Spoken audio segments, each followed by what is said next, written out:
Oke, kita bahas PT Mitsubishi Motor Kerama Yuda Indonesia atau PT MMKI yang part 2 setelah video ini. Oke guys, setelah gue lihat dari video sebelumnya, ternyata menarik juga obrolan tentang PT Mitsubishi Motor Kerama Yuda Indonesia, dimana biasanya gue bahas Daihatsu, Toyota, Honda, AHM. Kali ini gue pengen banget bahas tentang Mitsubishi karena emang gue lihat dari statistik algoritma dari YouTube studio gue bahwasanya PT Mitsubishi ini lagi banyak dilihat nih, jadi gue up terus deh biar makin berkembang.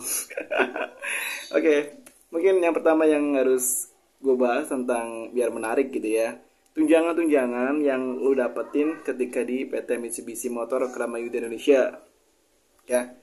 Tapi gimana ya, ya udah kita bahas aja deh.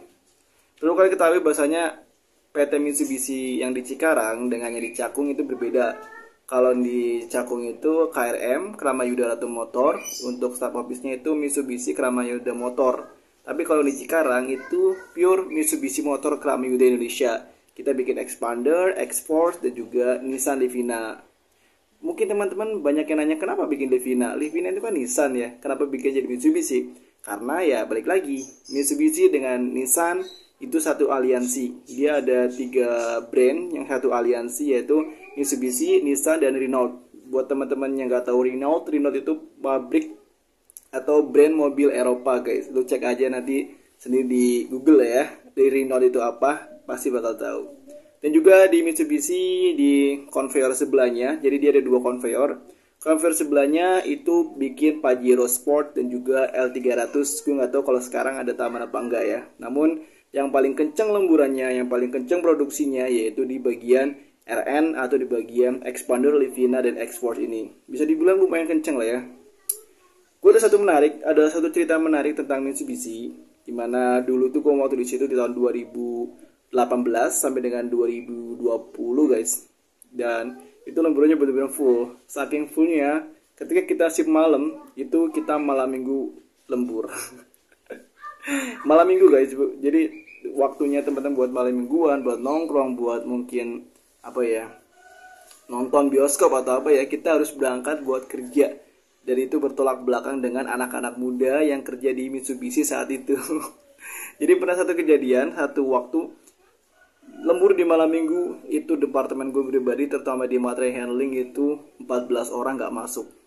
14 orang gak masuk. Ada yang izin lah, ada yang pura-pura sakit lah, ada yang ini itu.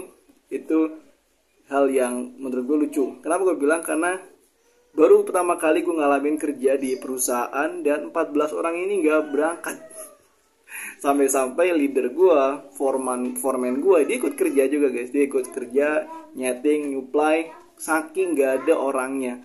Karena spare atau kalau di sana namanya line keeper, orang-orang yang tugasnya ngegantiin orang yang gak berangkat, itu udah full kepake semua. Sampai akhirnya leader dan foreman harus ikut kerja. Itu pengalaman apa ya, yang paling gak terlupakan dalam hidup gue di situ.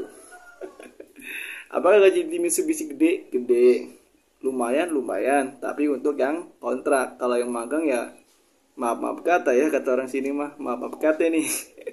Kita nggak tahu, bisa jadi 80%, bisa jadi 70%. Gue belum terlalu nanya-nanya terkait itu ya.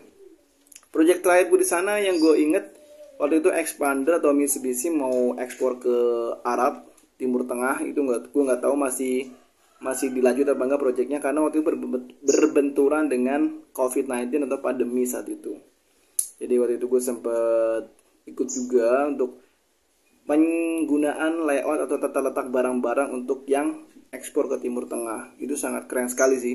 Seandainya waktu itu deal atau mungkin fix bisa ekspor ke Timur Tengah, mungkin Mitsubishi udah bisa lebih gede dari Toyota ya. Karena Toyota sendiri kita tahu bahwasanya untuk PT Temin itu paling banyak produksinya untuk produksi ekspor Timur Tengah. Sedangkan untuk domestiknya dikit untuk Fortuner dan Innova. Kok jadi bahas Toyota ya? Belum bisa move on beneran. Oke. Apa lagi ya? Ya banyak juga lah, ada beberapa hal-hal yang lucu, yang menarik di sana. Bonusan ada, bonus akhir tahun ada. Gue masih ingat banget bonus akhir tahun ada. Waktu itu dapat berapa ya? Kayaknya hampir 3 kali gaji deh kayaknya ya. Gue masih ada lupa ingat karena udah sesuatu yang nggak penting juga buat gue inget-inget gitu loh. Jadi ya ada samar-samar. Ada bonusan dan juga THR juga ada. THR-nya sendiri pun nggak cuma 1 kali gaji. Kalau gue nggak salah 1,2 kali gaji apa 1,5 kali gaji deh. Itu untuk tunjangan hari raya, THR, lebaran. Lumayan gede juga di Mitsubishi. Makan lu bisa dapat makan siang dapat. Ketika lu lembur sampai malam ada makan di maghrib yaitu jam 6 sore. Ya meskipun nggak enak sih. Tapi ya selera ya kan. Enak apa nggak enak itu kan selera orang masing-masing, opini orang masing-masing. Lidah kita beda sama lidah orang lain. Jadi kalau menurut gue sih nggak enak. Nah itu kalau orang lain ya, karena gue lebih sering makan di luar atau pesan ketika makan sorenya. Ya bukan karena banyak duit, bukan, emang kayaknya nggak enak aja gitu loh. Jadi ya mending beli nasi padang atau nasi apa gitu ya. Jadinya kayak pengen makan yang lain lah, karena kan bosen ya kita makan duhur, makan jam 12 dengan catering itu, makan maghribnya dengan catering itu pula. Jadi ya udah, gue cari yang lain aja, gue beli aja, atau juga balik lagi ada duit saat itu ya. Terkait lembur ya tadi gue udah jelasin ya, lemburannya kenceng, bisa bilang kenceng banget. Namun berbanding terbalik dengan departemen sebelahnya, yaitu untuk teman-teman yang kerja atau ngerakit mobil Pajero itu bener-bener hampir nggak ada lembur kayaknya ya, beda. Jadi kan dulu guys. Dan bahas apa lagi ya? Gue nggak nyatet, gak ada catatan, jadi gue bahas apa aja yang gue ingat tentang Mitsubishi nih. Untuk pendaftarannya ya, untuk pendaftarannya itu hanya lewat Yayasan OPI dan Yayasan Fuji. Tapi sekarang karena ada program magang itu lewatnya Desnaker atau Depnaker Bekasi. Makanya sekarang teman-teman banyak yang dari Depnaker Bekasi kan, itu untuk program magang. Apakah sekarang yang kontrak ada? Kayaknya nggak ada. Dari segi pengangkatan juga yang gue tahu, terakhir angkatannya temen gue di tahun 2018 bulan Maret, itu terakhir kali pengangkatan. Maret atau Mei gitu, gue lupa ya. Itu terakhir kali pengangkatan guys. Jadi ya enak. Kalau ditanya lebih banyak enaknya apa enggaknya, lebih banyak enaknya di Mitsubishi. Tapi gue nggak bilang enak banget, enggak. Karena namanya kerja kan ada yang enak, ada yang enggak. Hal-hal lucu lain juga banyak di mana di sana. Ya, gue senang itu aja di Mitsubishi itu banyak suku-suku yang baru gue kenal di sana. Ya, karena gue baru merantau. Pertama kali gue kerja sama orang-orang Sumatera, sama orang-orang Betawi, sama orang-orang Jambi juga ada. Yang belum ada di sana tuh orang-orang Timur tuh belum ada. Mungkin mereka nggak tertarik juga kerja di pabrik kali ya, atau apalah gue nggak tahu.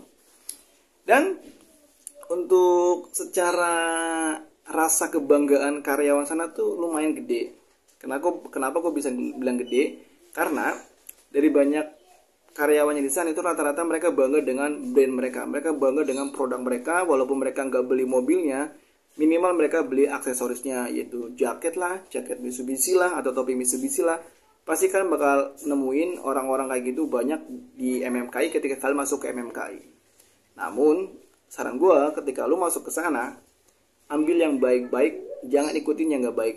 Guys, namanya masuk perusahaan, ini masih dunia, ini belum di surga. Namanya dunia masih ada hitam, ada putih, ada siang, ada malam. Jadi, di sana orang yang baik pun banyak, yang kurang baik pun banyak. Jadi tergantung lo mau ngikutin mana.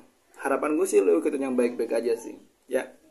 Dan yang pasti kalau ditanya dari magang apakah ada kesempatan ke kontrak, wow alam gue nggak tahu ya. Yang penting kuncinya apa? Lo kerja yang bener aja deh. Ya. Jangan sampai mau masuk MMKI pakai calo. Kenapa gue bilang kayak gitu? Ya ngapain? Lu kerja di magangnya ngapain harus bayar sekian juta, sekian puluh juta, sayang duitnya. Buat apa coba? Kerja magang itu gajinya dikit banget. Jadi kayaknya nggak worth it lah. Sayang duit kalian, mubazir duit kalian. Apalagi kalau sampai ketipu kan. Asli, mending nggak usah. Kalau ada calo atau oknum apapun yang menawarkan itu, lu antepin aja deh. Lu buang jauh-jauh dia omongan dia, nggak usah didengerin. Sayang. Coba dipakai jalurnya yang normal gitu, yang murni gitu ya.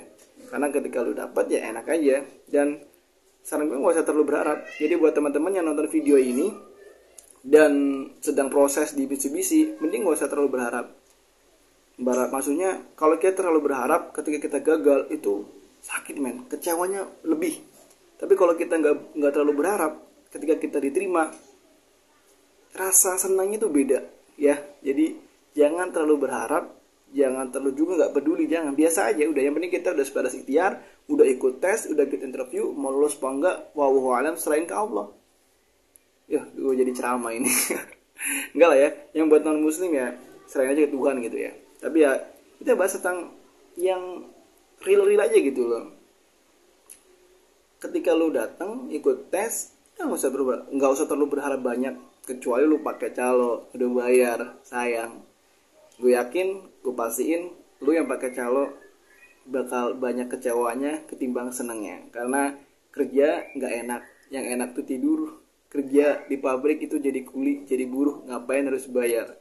Dan prinsip kerja itu untuk dibayar, bukan malah lu ngebayar, oke? Serius, masih banyak jalan yang murni dan lu pasti bisa kerja tanpa harus pakai calo. Gue Agus Muhammad, semoga sehat selalu, bahagia selalu untuk kalian semuanya. Gue rasa obrolan pulang kerja kali ini cukup sampai di sini aja karena ini sudah hampir lebih dari 11 menit. Ya, gue harap semoga ada manfaatnya, ada faedahnya yang bisa kalian ambil ya. Mungkin nextnya gue bakal bahas PT apa lagi, nggak tau lah.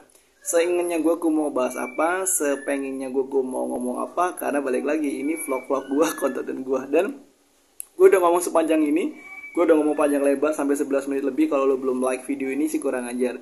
Kalau belum subscribe apalagi itu lebih kurang ajar. Jadi tolong like, subscribe, share, dan komen video ini biar video ini bisa FYP dan bantu channel gue biar bisa naik. Mungkin bisa ngelebihin naiknya Ferry Irwandi, Suara Cino, Dr. Indrawan, atau mungkin Guru Gembul. Amin. Bagus Muhammad, sampai jumpa di video berikutnya. Wassalamualaikum warahmatullahi wabarakatuh. Mohon maaf jika banyak kesalahan dalam kata maupun perbuatan gue di video ini. Dadah.